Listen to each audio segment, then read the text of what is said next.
Ya, BP itu adalah bimbingan dan penyuluhan. Itu sudah lama berarti.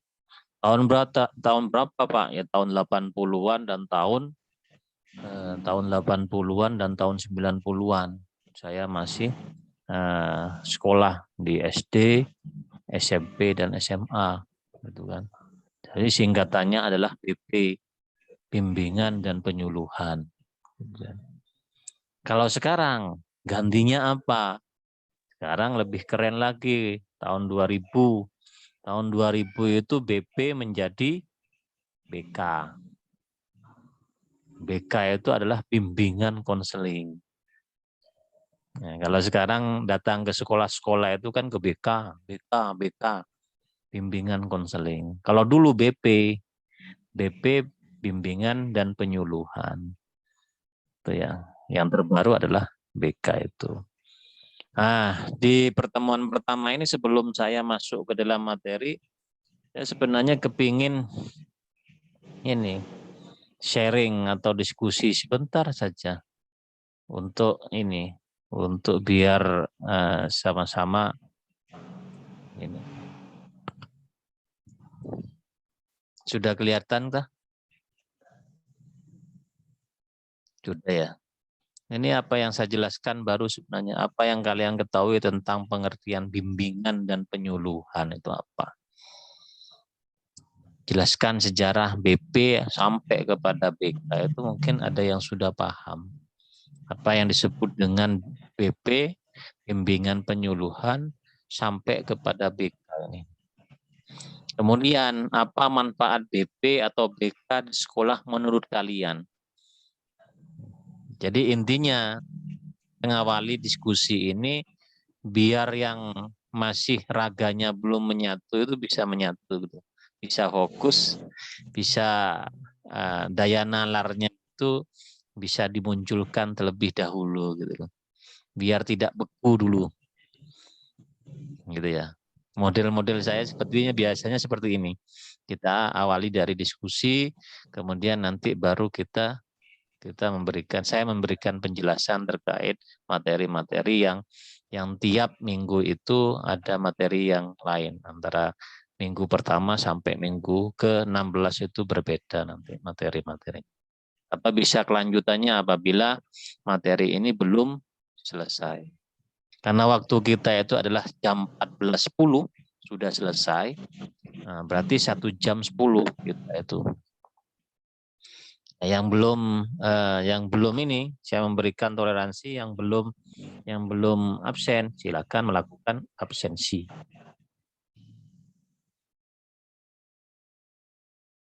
Silakan melakukan absensi terlebih dahulu. Tapi sebelumnya kita diskusi. Silakan yang belum buka siakat masing-masing. Baik. Saya kasih waktu untuk berpikir atau mungkin sudah ada yang bisa menjelaskan satu persatu, satu dulu lah untuk apa yang kalian ketahui tentang pengertian bimbingan dan penyuluhan itu apa. Silakan. Ada yang atau berpikir dulu lah kurang lebih 2 menit untuk mencari jawabannya.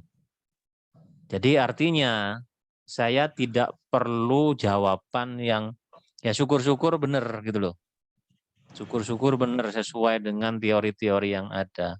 Tetapi saya di sini lebih kepada kemampuan afektif kognitif kalian itu muncul.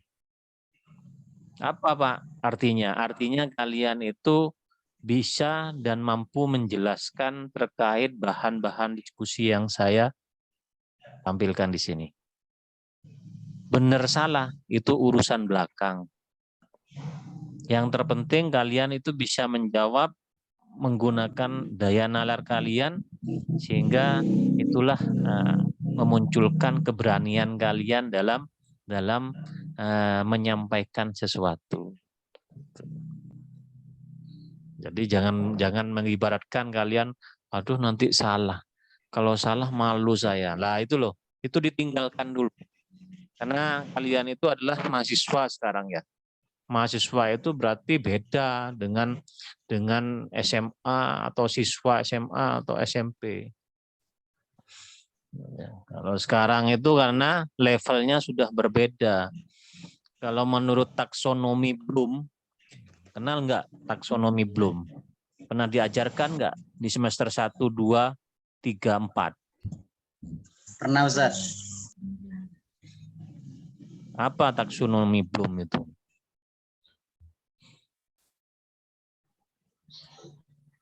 Karena enggak diajari mungkin sama dosen-dosen yang lain pernah disindir tentang taksonomi Bloom itu. Udah enggak? Taksonomi Bloom.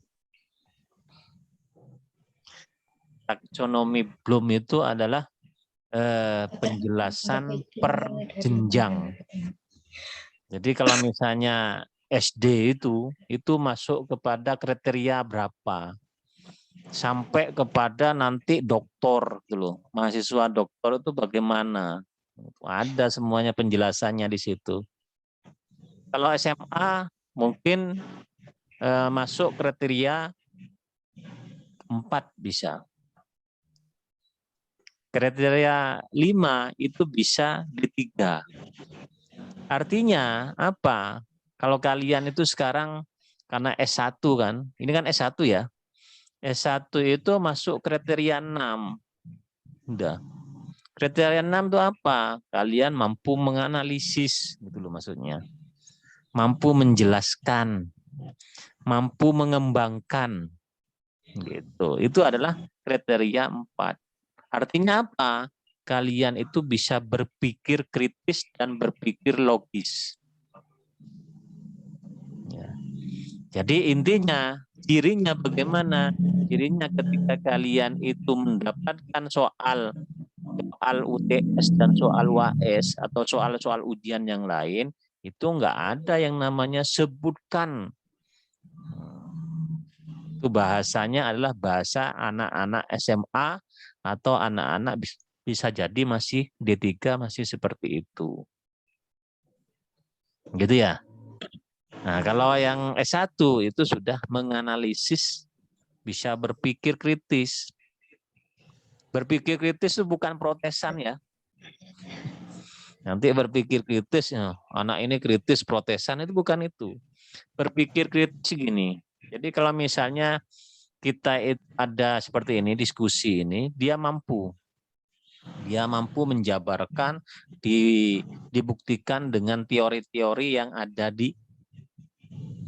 di buku-buku atau jurnal-jurnal ilmiah itu seperti itu. Dia berpikir kritis. Kemudian nalarnya ketika baca teori, dia itu bisa menyampaikan berdasarkan versi masing-masing. Tetapi tetap dalam apa? Dalam naungan teori yang dijadikan dasar tersebut. Nah, sekarang saya kembali di sini diskusinya. Apa yang kalian ketahui tentang pengertian bimbingan dan penyuluhan? Ada yang tahu nggak pengertiannya loh? Menjelaskan berarti apa yang disebut dengan bimbingan? Interupsi Ustaz. Silakan. Ingin menanyakan tentang tingkatan C1 sampai C6 tadi. Tadi kan panjenengan C6 itu berarti menganalisis kalau tidak salah. Ya. Sependek pengetahuan saya, mohon maaf Ustadz, C6 itu bukankah menciptakan ya Ustadz? Atau saya yang salah baca? Nah, menganalisis, menciptakan, mengembangkan itu adalah masuk dalam ranahnya itu. Kalau menciptakan, ya, kalau menciptakan itu masuk dalam ranahnya C6, gitu kan. Jadi tadi saya menyebutkan bahwa tidak hanya menyebutkan, gitu loh. Jadi itu ada rumus-rumusnya sendiri untuk taksonomi Bloomnya. Di antaranya itu mengembangkan dan juga menciptakan. Untuk menciptakan itu dikhususkan juga untuk anak-anak D4 yang lebih kepada terapan. Kan ada sekarang bukan D3. Makanya sekarang Sekarang itu yang namanya pendidikan kita di D3 itu dihapuskan semua. Akan dihapuskan semua, digantikan dengan D4. D4 itu setara dengan S1. Tuh. Nah, nanti D4 itu yang dulunya yang C5 yang katakanlah sebutkan apa itu bahas kan biasanya seperti itu, Mas. Jelaskan Iya, Ustaz. ya.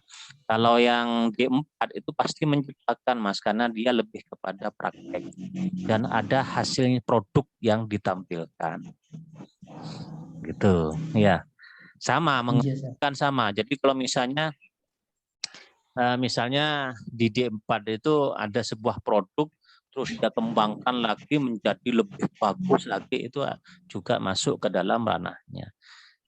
Nanti runtutannya kalau sudah S3 itu ya, S3 itu yang tingkat pendidikan itu nanti teorinya itu dia itu juga berlanjutan dari C6 dan C7 nanti. Itu.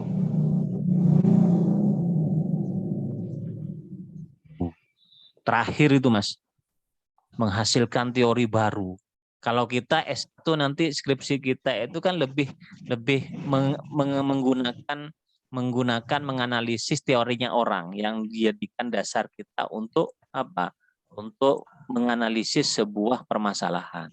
Tetapi nanti S3 itu kita mampu sudah menghasilkan teori sendiri. Itu nanti tingkatannya gitu. Ya baik, nggak apa-apa, bagus itu. Pertanyaan bagus, instruksi yang bagus. Ada yang kembali lagi ke diskusi, silakan.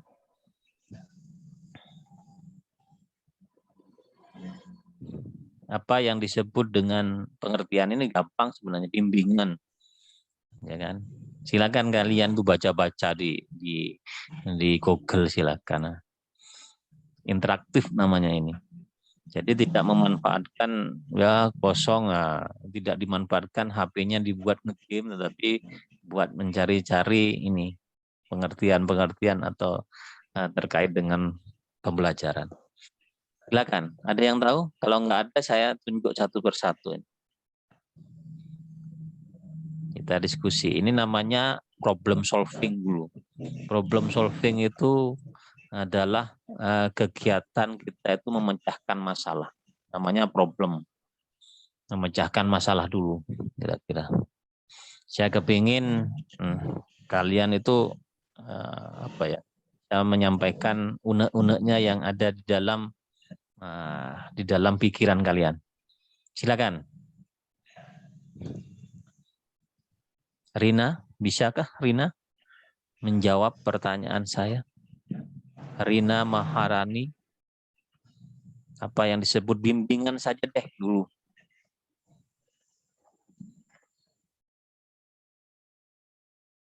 Silakan Rina. Gak apa-apa, salah benar itu urusan belakang, Mas.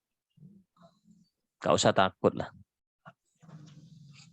Yang penting bisa berargumen, bisa nalarnya muncul gitu loh. Silakan.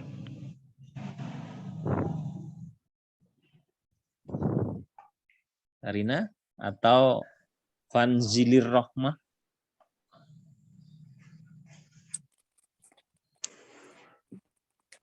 Yang saya ketahui tentang bimbingan itu yaitu bantuan yang dapat diberikan oleh seseorang kepada seseorang yang membutuhkan. Teorinya siapa Bisa itu? dari Google, Ustaz. Sama saya simpulkan sendiri. Iya, nggak apa-apa. Diulangi lagi, Fanzilir. Bantuan yang dapat diberikan oleh penasehat kepada mahasiswa, misalnya begitu. Ya, Itu bantuan. bisa disebut dengan bimbingan. Ya, bantuan. Sebenarnya bantuan Ya. itu naungannya ada di perguruan tinggi ya.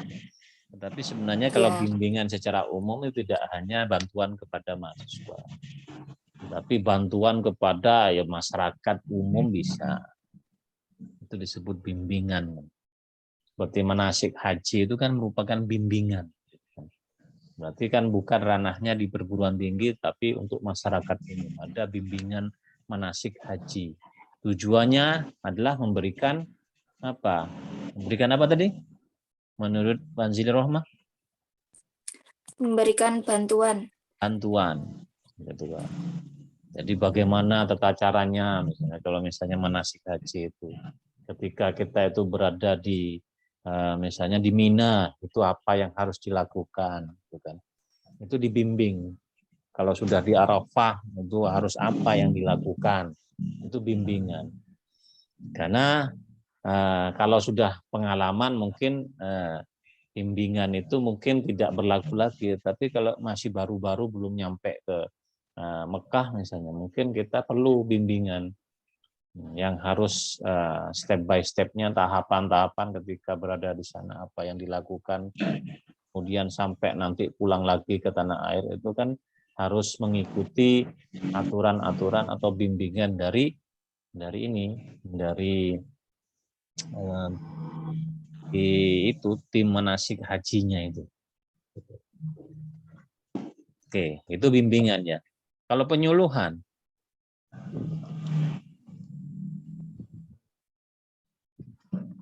bimbingan dan penyuluhan.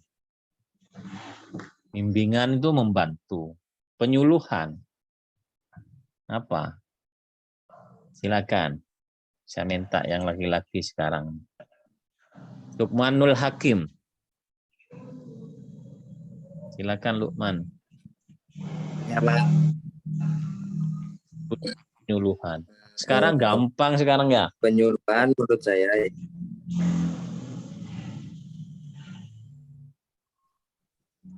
Silakan. ya Pak, penyuluhan menurut Dewan Ketut dari Mbak Google, Iya. yaitu bantuan yang diberikan kepada klien dan dalam memecahkan masalah-masalah kehidupan dengan wawancara yang dilakukan secara face to face, Pak, atau dengan cara yang sesuai dengan keadaan klien tersebut untuk mencapai kesejahteraan hidup. Berarti hampir sama ya dengan bimbingan dan penyuluhan gitu kan. Sama-sama memberikan bantuan kan tadi seperti itu. Tapi penyuluhan itu sebenarnya selain memberikan teori-teori, memberikan penjelasan terkait dengan teori-teori, itu biasanya dilakukan dengan praktik juga. Memberikan penyuluhan. Nah, contohnya misalnya kalau kalian itu misalnya pergi ke katakanlah di lembaga-lembaga yang menaungi pertanian itu kan, atau peternakan, itu biasanya ada kegiatan-kegiatan penyuluhan gitu kan. Penyuluhan untuk bercocok tanam misalnya. Itu ada penyuluhannya. Dan di situ biasanya lebih kepada apa? Lebih kepada ada juga praktiknya. Tidak hanya memberikan bantuan saja, bantuan ini, tapi diberikan praktik juga. Ya memang antara kedua kata ini memang hampir sama, bimbingan dan penyuluhan, sama-sama memberikan.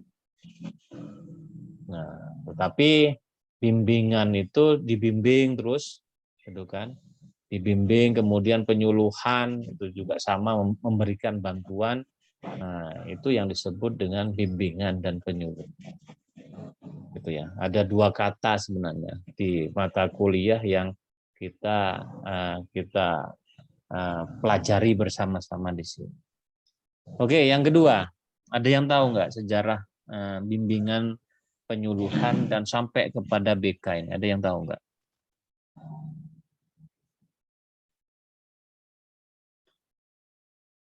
Saya ingin mencoba menjawab, Ustaz.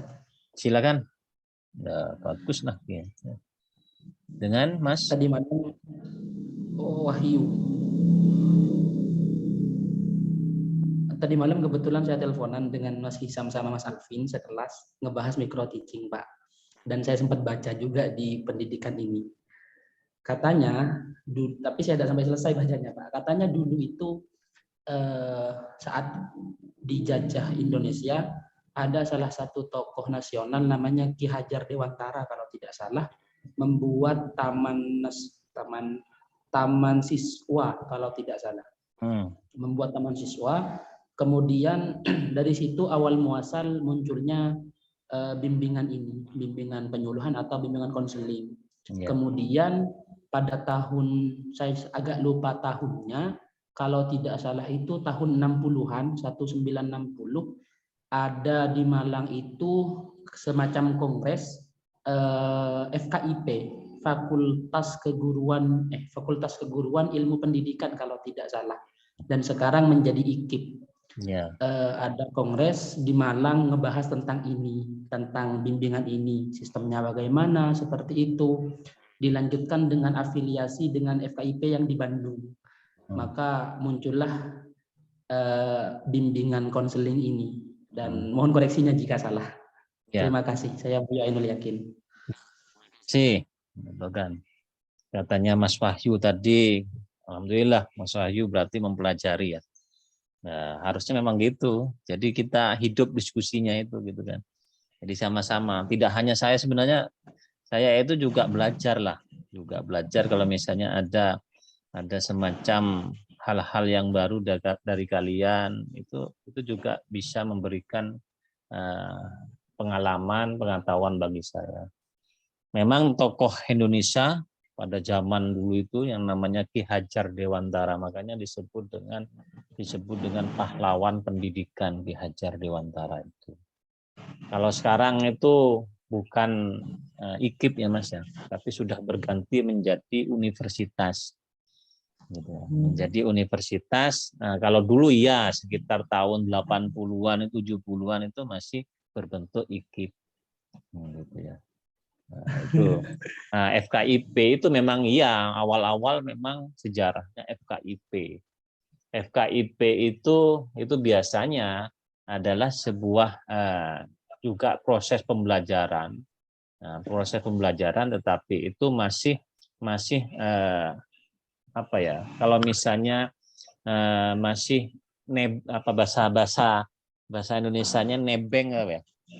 Masih nyantol ke lembaga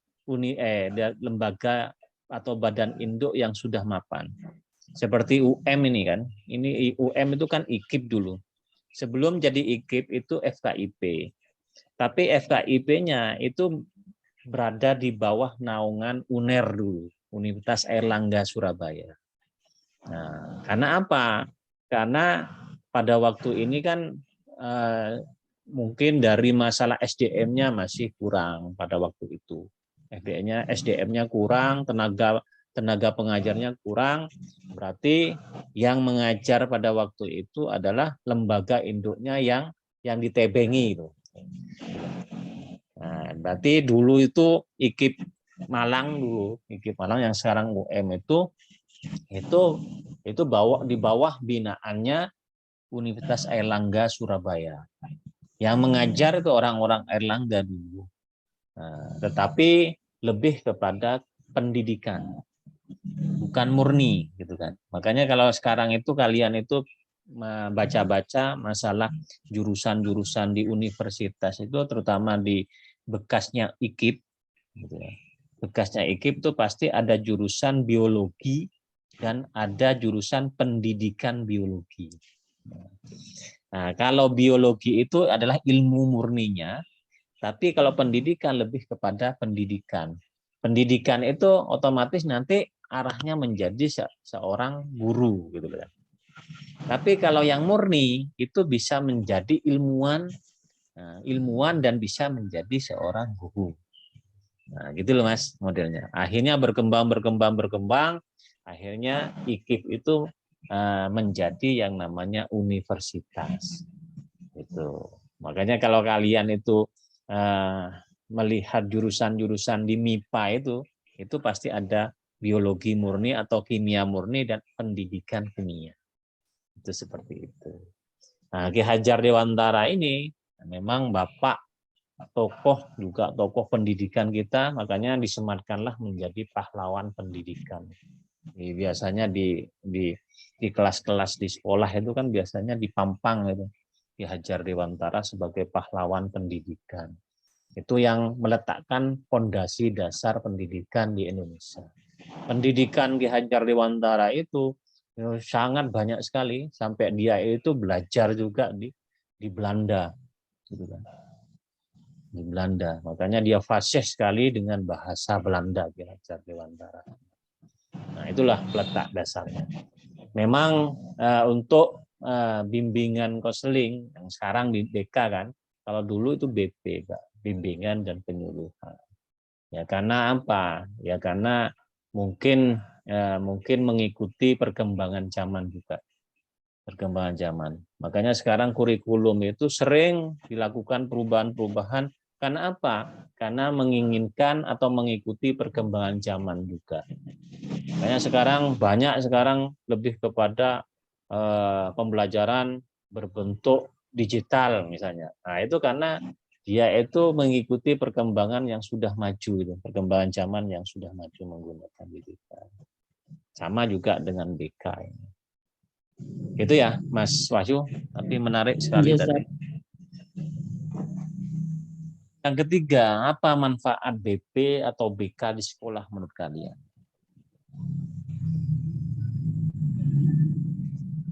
Kok pernah kalian itu ke BK lah?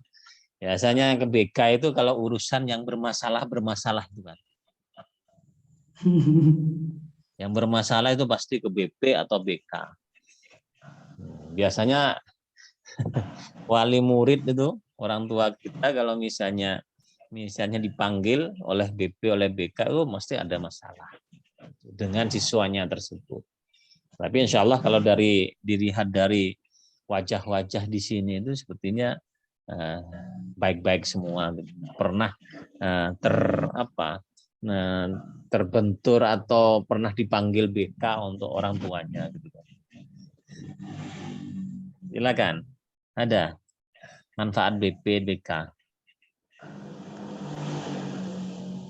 Saya Ustaz mencoba. Oke, silakan Mas Wahyu. Manfaatnya untuk meluruskan sepertinya Ustaz. Sebagaimana pengalaman saya yang dipanggil BK di sekolah SMA, kebetulan lulusan UM. Pasti pernah ini ya? Langganan Ustaz. Silakan. Bagi saya meluruskan dan mengetahui lebih tepatnya permasalahannya apa. Karena terkadang seorang guru dulu saya melihat orang nakal itu ya nakal seperti itu. Orang nakal ya karena nakal. Namun setelah beberapa pengalaman berdiskusi dengan beberapa guru, ternyata ada perihal yang disimpan, misalkan seperti keluarganya broken home, seperti ada tekanan yang terlalu berat, maka nakal itu hanya sebuah pertanda saja. Seperti itu bagi saya untuk sekarang. Manfaatnya lebih untuk mengetahui apa permasalahan asalnya, gitu. Iya, oke. Saya kepingin dengar satu lagi dari Anissa. Ayo Anissa, biar gak ngantuk Anissa ya. Caranya gak habis tetapi kalau menurut saya BK itu nggak hanya buat siswa nakal ya Ustaz, karena kalau mengambil dari pengalaman saya waktu MTS ini bukannya nggak nakal, cuman BK ini kayak memberikan sebuah tempat di mana buat anak-anak yang pintar itu buat kedepannya itu nanti mau ngapain. Soalnya kan terkadang ada siswa itu memang pintar ya Ustaz, cuman terkadang dia itu masih bingung dia mau lanjutin sekolah kemana gitu, apalagi berkaitan sama nilai-nilai. Kok tiba-tiba anak yang pintar ini kok nilainya turun, kenapa gitu. Diselidikilah, oh ada masalah sama keluarganya atau gimana. Jadi biasanya guru BK itu langsung turun tangan ikut ke masalah keluarga. Itu sih Ustaz kalau yang saya alami. Terima kasih. Oke, baik, dua yang menjawab luar biasa pada diskusi kali ini. Oke, baik. Karena waktunya juga 1:45, saya langsung kepada menjawab juga ya. Jawab dari diskusi yang tadi. Itu sebagai saya sebenarnya untuk ini, untuk semacam ingin mengetahui seberapa jauh lah daya nalar juga seperti itu. Sebentar saya share screen dulu.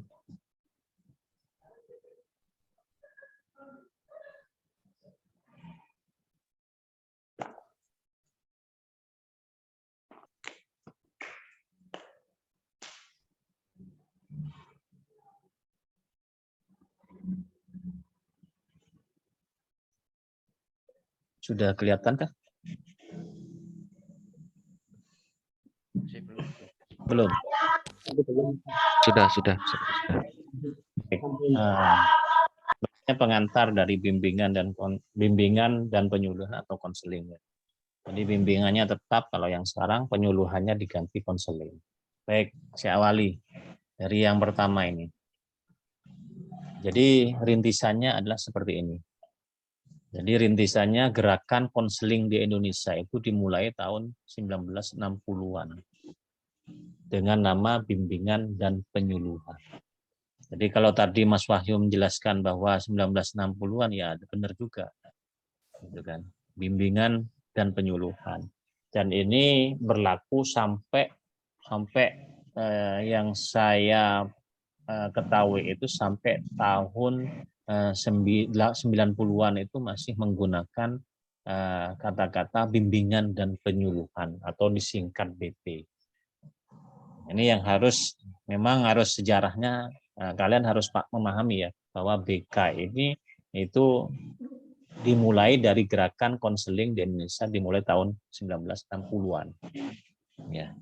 Jadi kalau misalnya cikal bakalnya itu berasal dari tokoh pendidikan yang namanya Ki Hajar Dewantara, itu merupakan letak pendidikan di Indonesia itu, yang memperjuangkan pendidikan di Indonesia itu. Karena dia itu sudah, katakanlah dia tokoh yang mendirikan tadi itu taman siswa. Taman siswa itu sekolah dulu, sekolah yang mengawali sekolah dulu, agar anak-anak Indonesia itu memang bisa belajar mendapatkan pendidikan yang layak. Karena kita itu ketika di zaman penjajahan Belanda itu sangat luar biasa, kita tidak mendapatkan apa-apa. Karena sekolah pun itu dibatasi oleh orang Belanda, hanya orang-orang mampu saja yang bisa bersekolah pada waktu itu. Makanya disinilah Ki Hajar Dewantara itu membuka yang namanya sekolah yang disebut dengan taman siswa. Kalau di Malang itu ada taman siswa di sekitar dulu itu, di sekitar Jalan Bengawan Solo itu. Sebelum Rampal itu, Sulfat itu ada dulu, itu ada taman siswa, tapi sekarang menjadi insya Allah nggak di SMK atau SMP gitu loh di sana itu. Itu dulu ada taman siswa di sana. Ini rintisannya seperti ini. Ada gerakan konseling di Indonesia disebut dengan bimbingan dan penyuluhan, disingkat BP. Nah, ini tahun 1963 dibuka jurusan BP. BP, Lembaga Pendidikan Tenaga Kependidikan. Atau bisa juga Lembaga Pendidikan Tenaga Kependidikan atau LPTK. Lembaga yang saya kenal itu Lembaga Pendidikan Tenaga Kependidikan. Ya, itu. Jadi tahun 63 itu dibuka jurusan BP. Isinya apa? Yang mengajar itu yang saya ceritakan tadi. Ini isinya yang mengajar adalah universitas-universitas yang sudah mapan pada waktu itu, yang sudah lama juga, karena UNER juga lebih lahir itu bukan 63 tapi di bawahnya itu. Jadi UNER itu sangat, kalau di Jawa Timur ya, UNER itu menjadi acuannya juga untuk pendidikan LPTK ini. Makanya di UNER itu yang menjadi ikonnya juga selain Fakultas Kedokteran itu adalah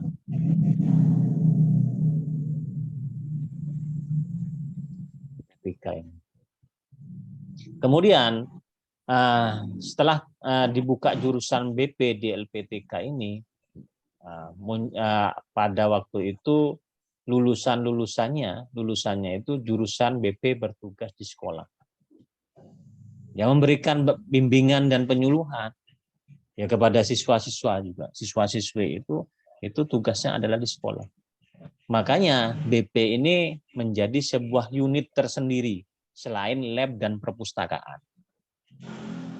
Ya, menjadi lab tersendiri, menjadi unit tersendiri selain perpustakaan, lab itu. Makanya ada unit BP kan, biasanya punya ruangan sendiri. Di dalamnya itu biasanya kayak poliklinik juga kan. Poliklinik. Ya, tugasnya apa? Yaitu bimbingan dan penyuluhan. Nah, apa yang disampaikan tadi itu yang disampaikan oleh Mas Wahyu sama Mbak Anissa, ini benar sekali tadi. Kalau Mas Wahyu itu meluruskan. Jadi kalau misalnya ada anak yang bermasalah itu diluruskan. Kalau bahasa keislaman itu tabayun gitu kan. Dicek gitu. Anak ini kok nakal gitu loh. Ini tugasnya. Tetapi BP itu tidak boleh langsung menjustis anak itu ini, nggak bisa. BP itu harus melakukan tindakan-tindakan, harus harus mencari tahu dulu. Tidak langsung menjustis anak ini nakal, nggak boleh. Etikanya nggak boleh ya. Kalau guru BP itu langsung menyatakan anak itu nakal, nggak boleh. Dia itu harus tahu dulu permasalahannya, baik dari keluarga, dari lingkungan di sekitarnya, itu harus dicek. Makanya BP itu kalau misalnya anak itu memang betul-betul nakal, itu tidak hanya dikoreksi di sekolah, tetapi juga dia itu bisa terjun ke rumah. Guru BP itu sampai kadang-kadang seperti itu. Karena juga ada mata kuliah yang berkaitan dengan ini. Berkaitan dengan bagaimana sama dengan tindakan persuasifnya seorang guru BP di sini. Langsung terjun ke lapangan, langsung ke rumah. Kalau di rumah itu tertutup, dia itu biasanya BP itu ya kayaknya apa ya? Kalau misalnya BP itu hampir sama dengan Intel lah. Mencari tahu. Jadi kalau misalnya dia itu tidak mendapatkan penjelasan dari keluarganya, dia itu akan mencari tahu di lingkungan sekitarnya gitu loh. Dari tetangga-tetangganya itu ditelusuri. Kenapa kok seperti ini anak ini? Anak ini kok nakal, anak ini kok gini, kok ini. Itu dicari tahu. Akhirnya nanti ketika dia itu sudah dapat, baru dia itu bisa menyimpulkan. Anak ini nakal karena penyebabnya ini. Kalau sudah tahu penyebabnya ini, maka guru BP itu tidak langsung pada waktu itu tidak langsung mengembalikan anak itu kepada orang tua, tapi harus melalui proses BP ini tindakan. Tindakan ini bimbingan dan penyuluhan ini berfungsi gitu loh. Nah, ada tindakan bimbingan, memberikan bimbingan, penyuluhan. Tetapi di situ juga ada levelnya. Kalau misalnya sampai batas tertentu ini belum selesai, maka anak ini tetap nakal dan berpengaruh sekali kepada teman-temannya yang lain, maka otomatis bisa dikembalikan ke orang tua atau dikeluarkan, kalau bahasa kasarannya dikeluarkan dari sekolah.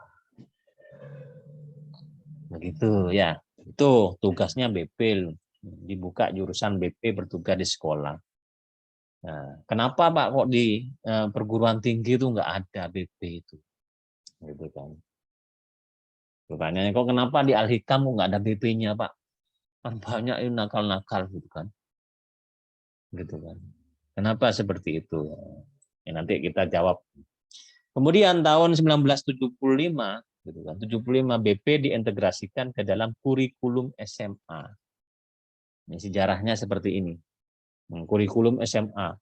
Yang awalnya ini BP bertugas di sekolah, kemudian sekolah ini awalnya itu sekolah apa Pak? Sekolah itu pada waktu itu ya semacam taman siswa atau mungkin taman siswa, bukan mungkin, taman siswa atau sekolah dasar pada waktu itu. Sekolah dasar dan sekolah menengah pertama.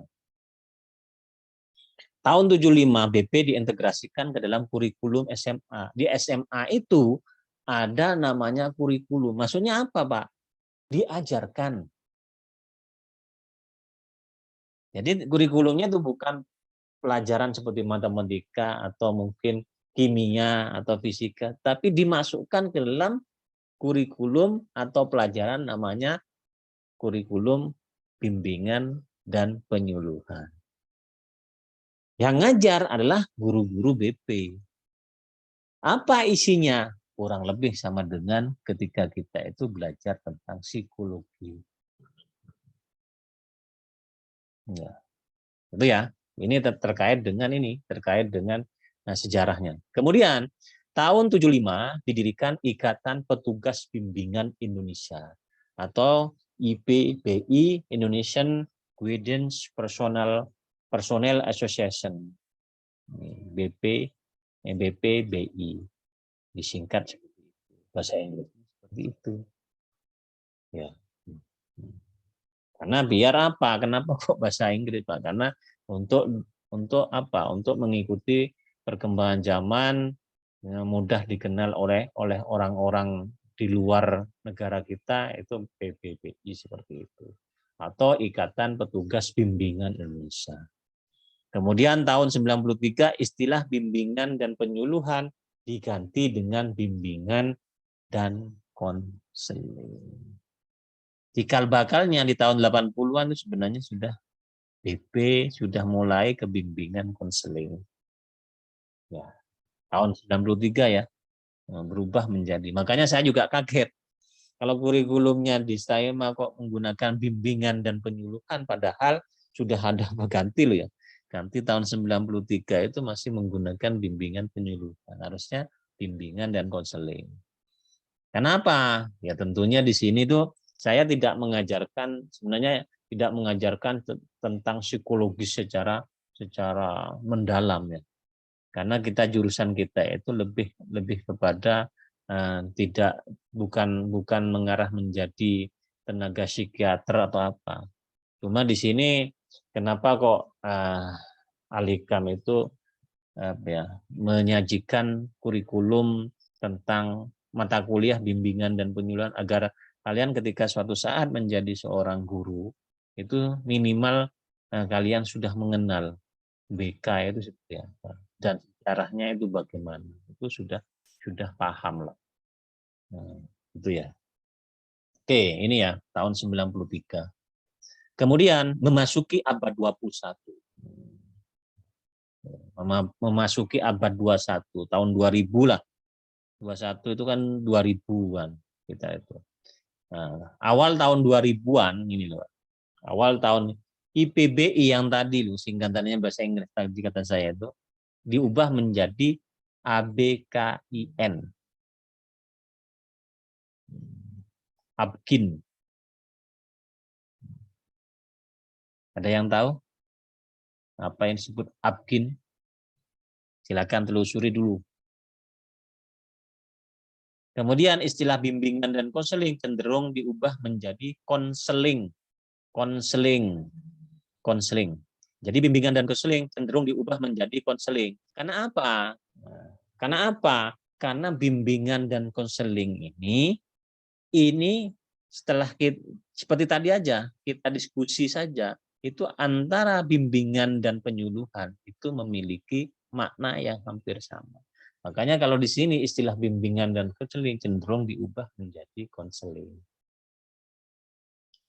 Ya kan tadi ada yang menjawab bahwa ya memberikan semacam tadi sama-sama pengertiannya hampir sama. Dua kata ini hampir sama, akhirnya menjadi konseling. Ya.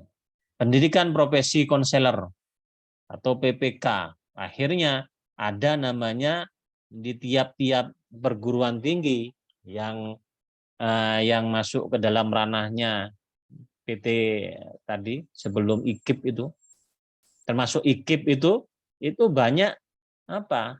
Banyak jurusan-jurusan tentang pendidikan profesi konselor. Jadi apa? Jadi begini loh. Konseling ini adalah merupakan bentuk pendidikan, ya kan? Pendidikan yang ditempuh kalau S1 itu adalah ya kurang lebih 4 tahun. Tetapi untuk menjadi konseling atau konselor, ya, itu dia itu biasanya mengikuti pendidikan kurang lebih antara 6 sampai 1 tahun. Jadi intinya pendidikan profesi gitu. Sama dengan dokter. Dokter itu kalau misalnya dia itu sudah lulus kuliah, nah, biasanya 4 sampai 5 tahun, dia itu sudah menjadi dokter, tetapi dia itu tidak memiliki profesinya belum. Profesinya belum. Dia itu nanti harus mengambil yang namanya keprofesian. Di situ juga dia akan mengambil jurusan atau yang lebih dikhususkan kemana. Atau misalnya ke gigi, bukan gigi, ke penyakit dalam atau penyakit jantung atau apa. Itu profesi. Nah, kalau sudah dia itu mengambil profesi penyakit dalam, dia itu akan menjadi profesi dokter tapi di bidang penyakit dalam. Konseling juga sama, gitu loh. Konseling juga sama. Harus dilalui pendidikan konselor ini, PPK ini harus dilalui setelah dia itu lulus dari S1, kemudian dia mengambil profesi. Sama dengan akuntan juga. Akuntan itu ketika kita itu lulus dari S1, tidak serta-merta menjadi akuntan, tapi dia itu harus mendapatkan sertifikat profesi akuntan. Makanya dia itu ikut kuliah lagi, kurang lebih menambah 1 sampai 2 tahun. Akhirnya dia lulus menjadilah akuntan. Ya, gitu ya. Kemudian PPK itu ditambah dengan Ikatan Konselor Indonesia. Jadi kalau misalnya pendidikan profesi itu pendidikannya, nanti ketika dia lulus itu dia itu bisa masuk ke dalam Ikatan Konselor Indonesia atau disebut dengan IKI. Sama dengan kedokteran. Kalau kalian sudah mendapatkan profesi kedokterannya diterima, ya barulah bisa menjadi anggota dari Ikatan Dokter Indonesia. Ya, ada pertanyaan dari sini? Atau sudah ngantuk semua? Memang kalau siang-siang ini memang ngantuk ya. Ngantuk, bawaannya ngantuk, terus bawaannya kepingin, apalagi di dekatnya bantal, dekatnya kasur, aduh, tambah enak ya. Oke, ini ya. Berikutnya, perkembangan BK di Amerika Serikat. Amerika Serikat seperti ini. Perkembangan BK, bimbingan konseling di Amerika Serikat. Bimbingan konseling berawal dari Amerika Serikat yang dipelopori oleh seorang tokoh besar yaitu Frank Person melalui gerakan yang terkenal yaitu Witch Movement, gerakan bimbingan. Jadi awalnya memang dari sini gitu kan, movement. Yaitu tugasnya adalah upaya mengatasi semakin banyaknya veteran perang yang tidak memiliki peran dan memberikan bimbingan vokasional sehingga veteran-veteran tersebut tetap dapat bekerja sesuai dengan kondisi mereka. Jadi awalnya kan perang dulu kan, kalau misalnya ada film Tour of Duty dulu ya. Tour of Duty itu kan Amerika itu perang dulu, kalau di Vietnam itu ketika pulang itu ya udah bisa stres, bisa apa, dia nggak punya pekerjaan karena sudah selesai, dia itu akhirnya ini banyak veteran perang yang tidak memiliki peran dan memberikan bimbingan vokasional sehingga veteran-veteran tersebut tetap dapat bekerja sesuai kondisi mereka. Jadi diberi motivasi, diberi katakanlah semacam katakanlah keahliannya. Akhirnya biar dia itu tetap bekerja sesuai dengan kondisi mereka. Karena pada waktu itu ketika di Amerika itu kalau misalnya sudah perang, veteran-veteran yang sudah pensiun lah, sudah pensiun itu biasanya ada yang gejolak stresnya itu tinggi pada waktu itu. Gejolaknya, stresnya tinggi, kemudian itu selesai dia menjabat, ya udah, tanggungan dari negara pun tidak ada penghargaan sama sekali, yang akhirnya itu yang menimbulkan kondisi mereka itu. Akhirnya inilah Frank Persson ini melakukan guidance movement, gerakan bimbingan kepada mereka. Bimbingan dan konseling menurut Samsu Yusuf mengartikan bimbingan dan konseling sebagai guides dan konseling. Guides berasal dari kata guide yang artinya to direct, memandu, to pilot, mengelola, to manage, dan menyetir, to steer. Kalau menurut Samsu Yusuf. Ini ya, bimbingan dan konseling sebagai guidance dan konseling. Guidance berasal dari kata guide yang artinya to direct, artinya to direct, memandu, to pilot, mengelola, to manage, dan menyetir, to steer.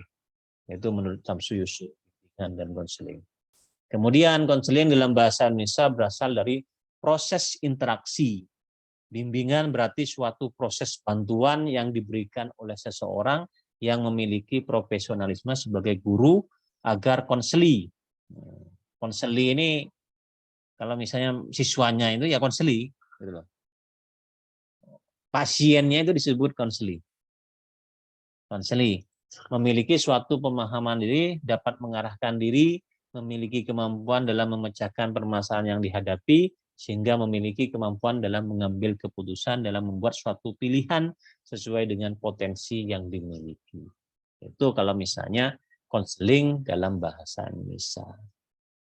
Ya.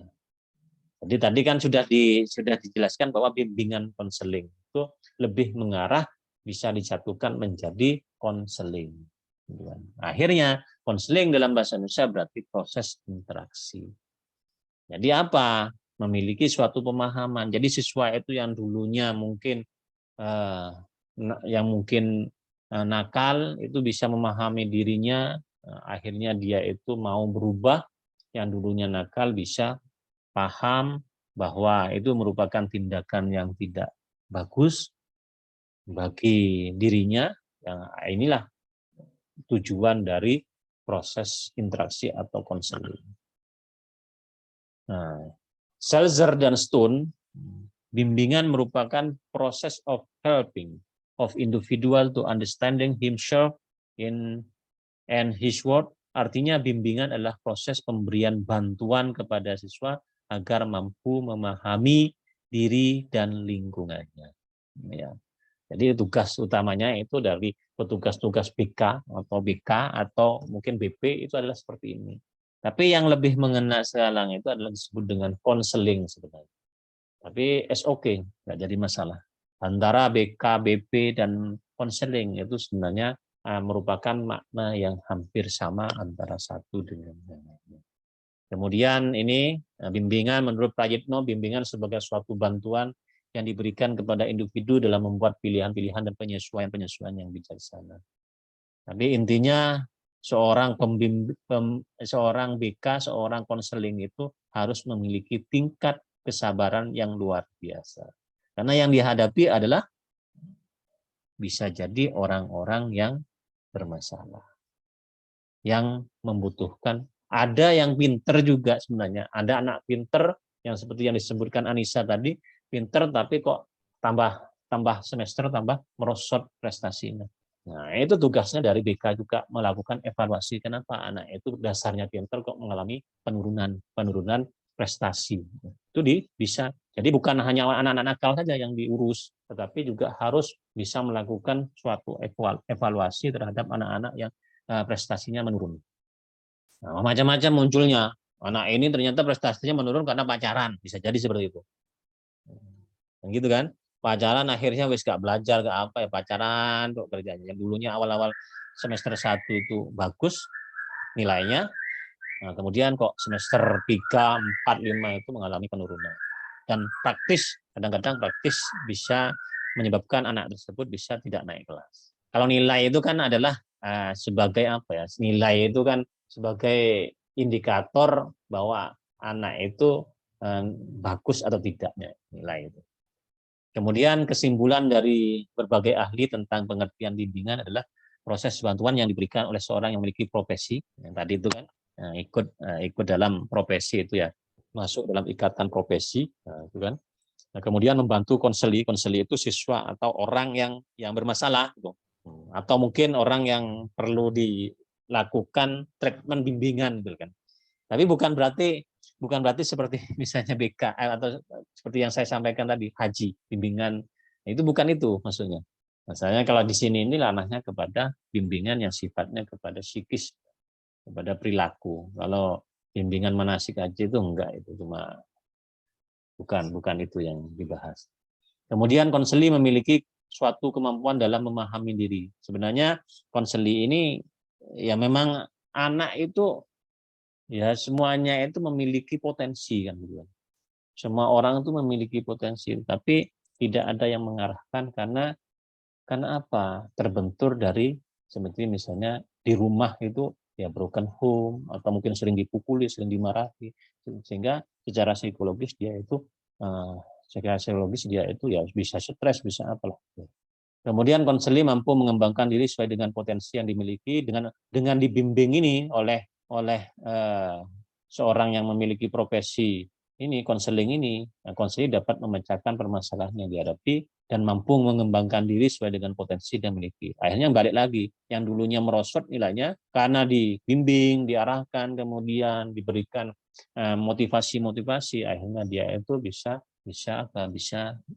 meningkat lagi prestasinya. Konseli memiliki kemampuan dalam membuat suatu keputusan, sanggup untuk menyesuaikan diri dengan lingkungan keluarga, sekolah, dan masyarakat sehingga mampu berkembang secara optimal. Itu kesimpulan dari berbagai ahli tentang pengertian bimbing.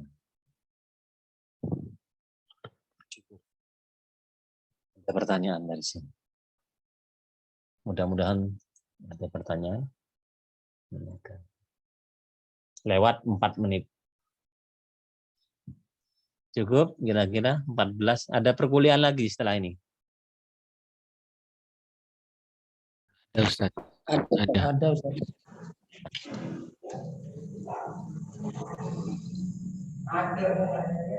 Nanti kalau misalnya ada pertanyaan-pertanyaan di pertanyaan yang terkait dengan materi ini, boleh nanti bisa di WA atau apalah.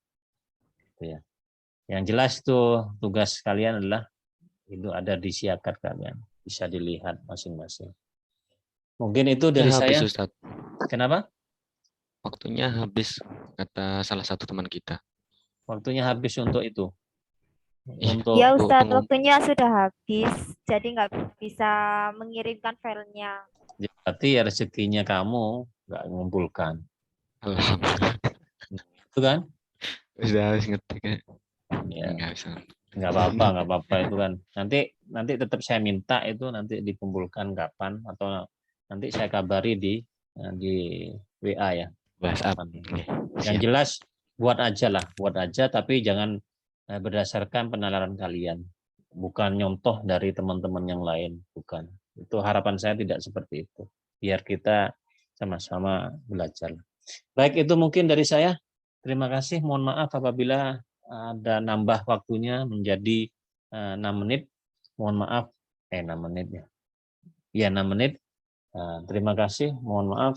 Saya akhiri. Assalamualaikum warahmatullahi wabarakatuh. Sampai jumpa insya Allah minggu depan. Saya tutup. Okay. Assalamualaikum warahmatullahi wabarakatuh. Waalaikumsalam warahmatullahi wabarakatuh.